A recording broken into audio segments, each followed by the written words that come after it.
tayo, kahit kainan tayo. Pero dito muna tayo sa salita ng Panginoon dahil ang pipilitin ko talaga mag-Tagalog dahil walang masaya dito eh. Alam ka palang ito na Tagalog kung magtawa ka dyan. Pipilitin ko mag-Tagalog para maintindihan din natin. Para naman hindi masaya yung salita ng Panginoon. Kibali, sa lahat po na nagtayo dito, na nagsalita tungkol sa pagbabalik ng Panginoon, the moment ang taong tumatayo dito, nagsasalita tungkol sa pagbabalik ng Panginoon, ang tao na nakaupo na nakikinig sa salita ng Panginoon, na siya bumalik. Sino ba hinantay nyo? Burger? O Panginoon? Mamaya, papakapinan ko pa ng hotdog yan. The moment na makakarinig kayo sa salita ng Panginoon, si Jesus ay babalik, the moment dyan ka maging matuwa. Hindi ka purong nga. Kahit ilang pastor ang gagamitin dito, o ilan, na si Jesus ay babalik kung hindi mo bubuksan ang puso't kaluluwa mo dyan para sa pagbalik sa Panginoon. Nangangalaang.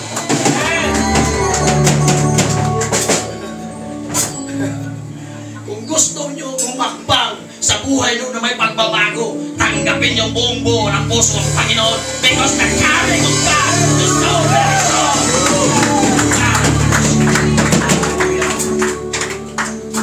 Paano? Hindi maging supre, hindi maging paano? Hindi naging karoon ng exciting sa puso at kaluluwa dahil ang iniisip na lumalapit sa Panginoon ay yung utang. Ang iniisip ay ang problema. Ang iniisip ay kagbibigitan sa buong puso at pagkatao. Sabi nga ng Panginoon, the last and final invitations of the living God, come to me and I will give you rest.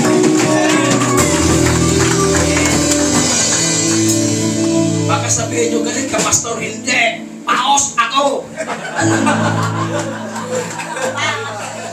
Kung hindi ko isisigaw, hindi lalabas ng aking boses.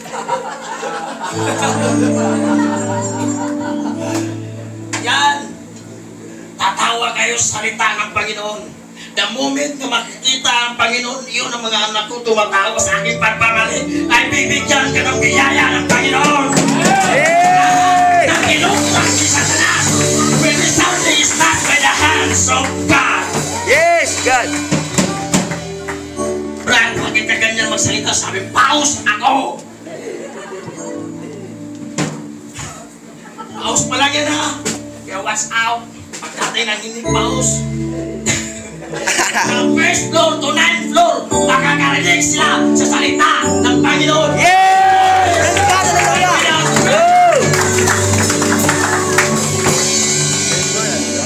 Hallelujah! Kaya, umpisahan nyo na ngayong gabi hanggang sa pag-uwi. Not only for a single miles from the distance when you're coming out from this church, believe with all of your heart hanggang saan na pagkalawak ang distansya na inyong paniniwalaan na si Jesus ay babalik sa anumang oras. Kaya kung ikaw nakakaalam sa magnanakaw na papasok si buhay, ikay maghanda. Pero the moment na hindi mo alam ang pagbabalik ng magnanakaw sa bahay mo, maghanda ka. Kaya naman pwede kang papasukan sa iyong bahay na magnanakaw. Pinapasok na nga yung bahay niyo sa magnanakaw na pinaasa lang kayo magkakaroon kayo ng bahay.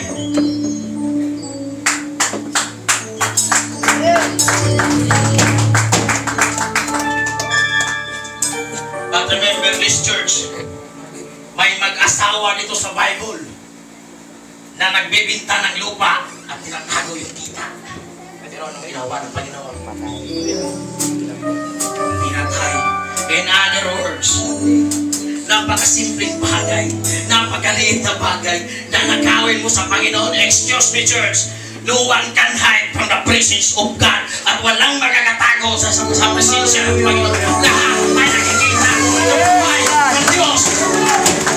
Okay, I'm talking about your time. Sana ang inyong oras, Panginoon.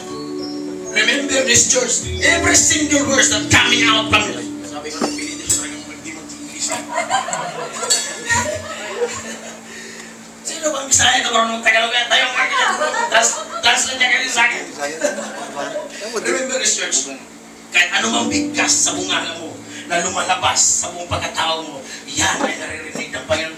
And when your past that says, God, I am serving you no matter what it costs and no matter what happens in my life, I shall serve you, the Lord. Pero nang iyong ibibigkas yan ay iyong tinatalikuran ang iyong salita. Come on, church. Sinungaling ka na pagkatao. Tonight, God will have something rebuking in us.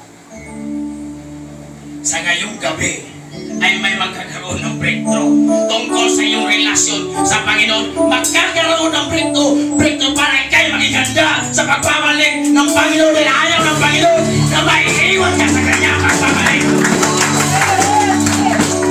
Para hindi masayang yung kamatayan ni Kristo Jesus doon sa cross. From 2,000 years ago, the blood of Jesus was shed in our blood. Not only for the ordinary blood, but it is a precious blood that's because of you and me. Because Jesus wanted to save your souls. But remember this, there is a verse in the scriptures, Jesus found which was lost. Hinahanap ng Panginoon yung taong nawawala. Hindi yung nagpawala-wala. Dahil yung nagpawala-wala ay alam nila kung saan ang ulit in church.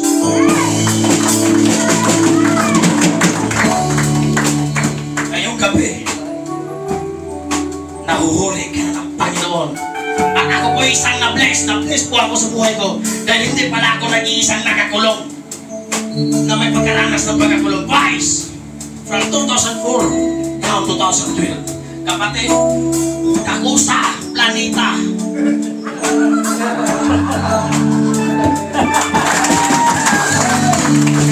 Hallelujah. Brother, ang pagsubok mo doon, masigit pa sa akin. Dahil may panunungkulan doon ako, naging hippie, naging pastonero.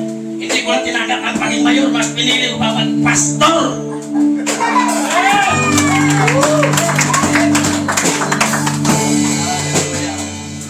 Sa buong pagkatao ko na hindi ko pa nakilala ang Panginoon. Tuwang-tuwa si Satanas na gumagamit sa aking pagkatao. Pero ngayong gabi, ipapahiya ko ang kapangyarihan ni Satanas na sa'yo napahiya. Noon, sa kamatayan, sa cross ng Kalbaryo ni Kristo. Alam nyo na kung paano namatay yung Panginoong Diyos sa ating buhay. Kaya anong gagawin mo sa pagkarinig, sa pagbabalik ng Panginoong Jesus ngayong gabi? At muli nyo bang ipako ang Panginoong Jesus sa ulit-ulit na okasyon swerte? Once and for all ang pagkakamatay ni Kristo Jesus. Tapos magdadasal pa tayo, empty yourself and ask Lord, pangit for being an empty. Tapos na 2,000 years ago, sinako na ang iyong pagkasalanan doon sa cross ng Kalbaryo. Kabalik mo sa kaharian ng kanyang anak. Nakita ka na kayo, kapatid, natagpuan ka na ng Diyos. Huwag niyong hayaan at natabutin pa ng panahon. Nakatulad ng kultura ng Israel. Remember this church, the culture of Israel, the moment kung mag-aalaga silang karnero, the moment nawawala yung isang karnero, hahanapin ang kanyang pastor ang isang karnero. Iiwan niya ang maraming karnero para matagpuan ka lang, para makita ka lang at may balik sa kanyang pagkakamuman, pag-aalaga sa kanyang kamay.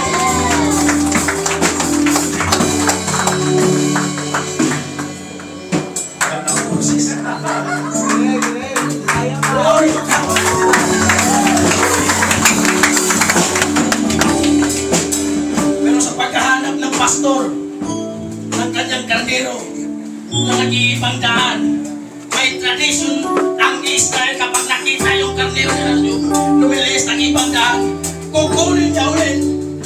Pagkatapos papalian ng paa. Pagkatapos ang pagbali ng paa, lalagyan ng brace, tangkay, para yung karnero na susunod sa kanyang pastor hindi na maglilis ng ibang daan, kundi sunod na sunod sa kanyang pastor at masakit ang pagkabali ng kanyang paa. You got my point? Ano yun? Kagano naman ka. Mabubutas na ang buhay. Hindi,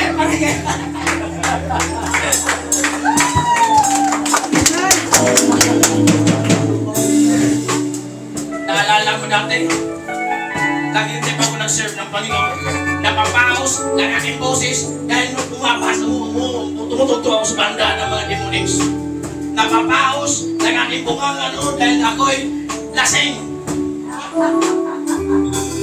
That is my past. Dahil hindi pa ako nag-share ng Panginoon. Pero, praise be to God, bumabalik ang aking pagkapaos dahil sa kasisigaw ko sa salita ng Panginoon Kristus.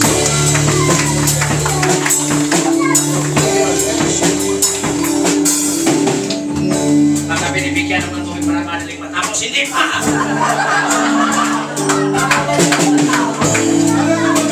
Isang paglaro!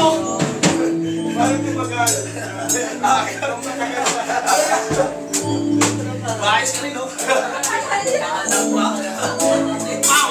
Wala pa akong ginamit na po verse. Introduction pa lang yun.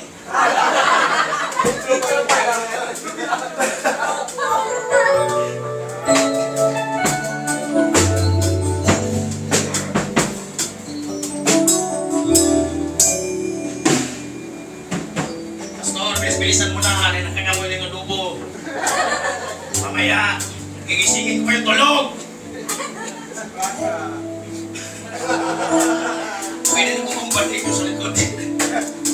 But let me be sure, sisters. Ngayong gabi, huwag niyo sayangin ang pagkakataon na kayo'y nagkakarinig sa pagpapalik ng Panginoon.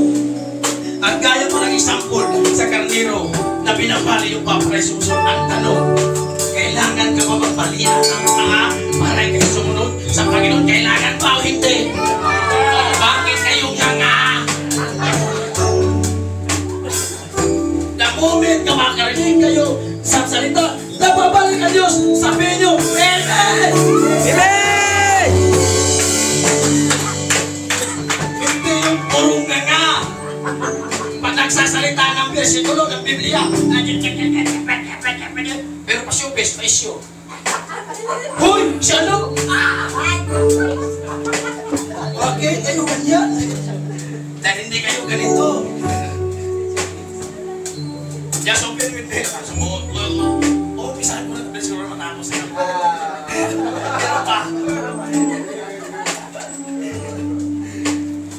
Come with me. The first Timothy.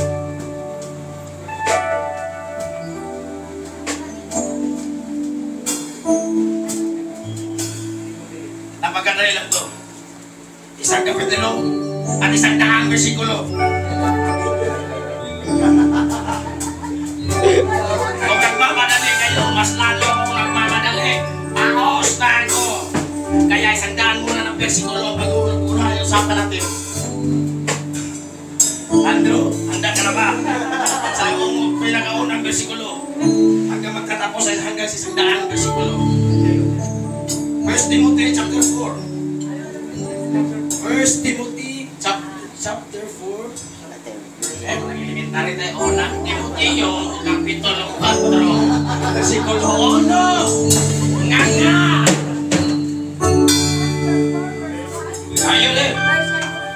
Nandiyan na ba kayo? Chapter 4.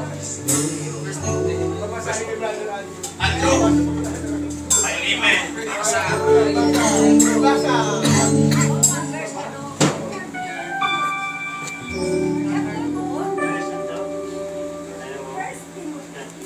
Chapter 4, verse 1. Chapter 4, verse 1.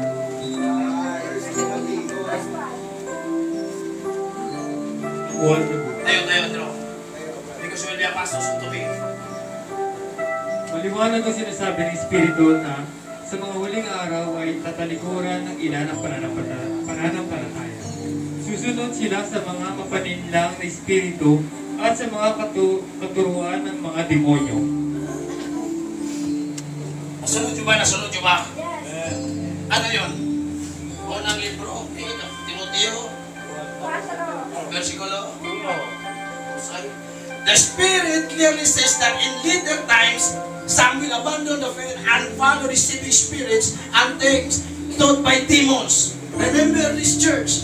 The Spirit clearly says that in later times means in the last days.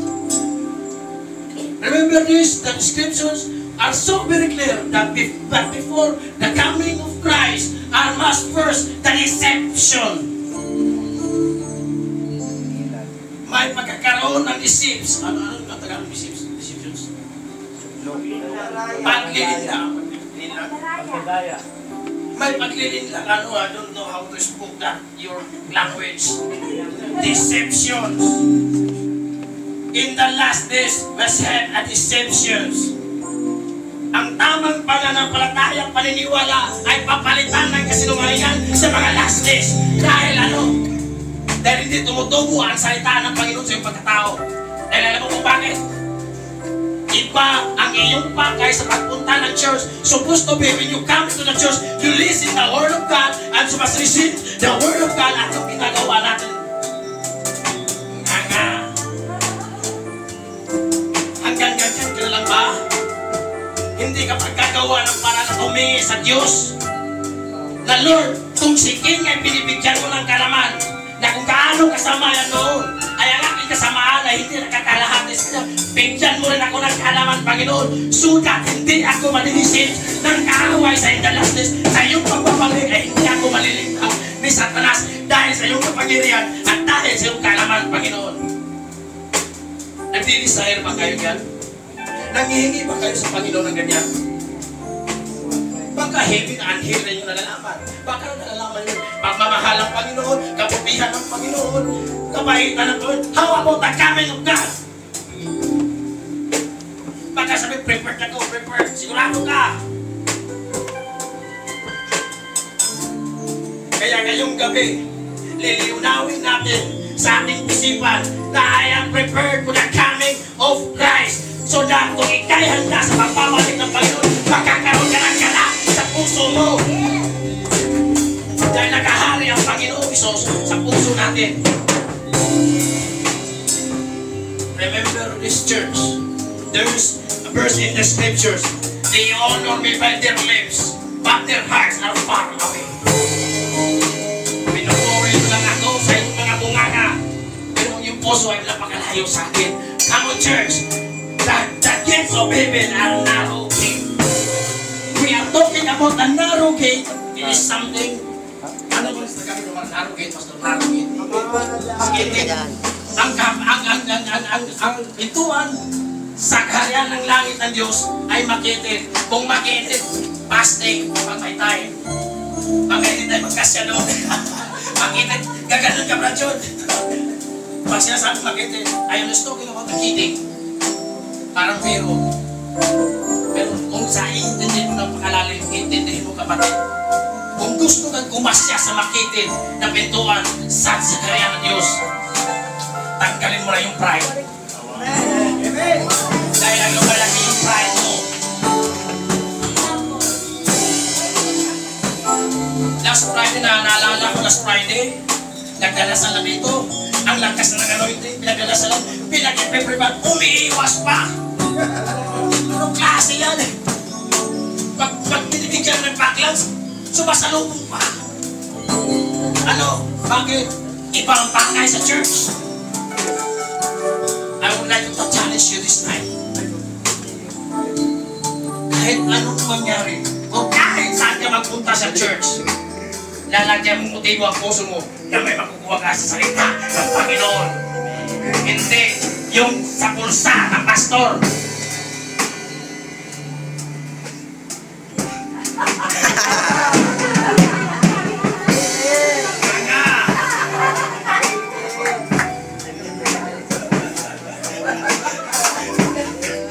Bakit susunod balik na yung doon yan?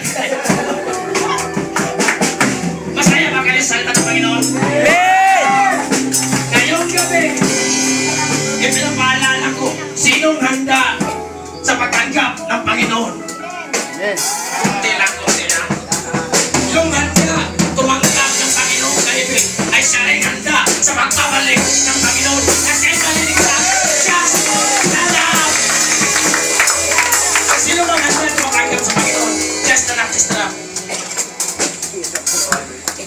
I would like to challenge you this moment. That this is the time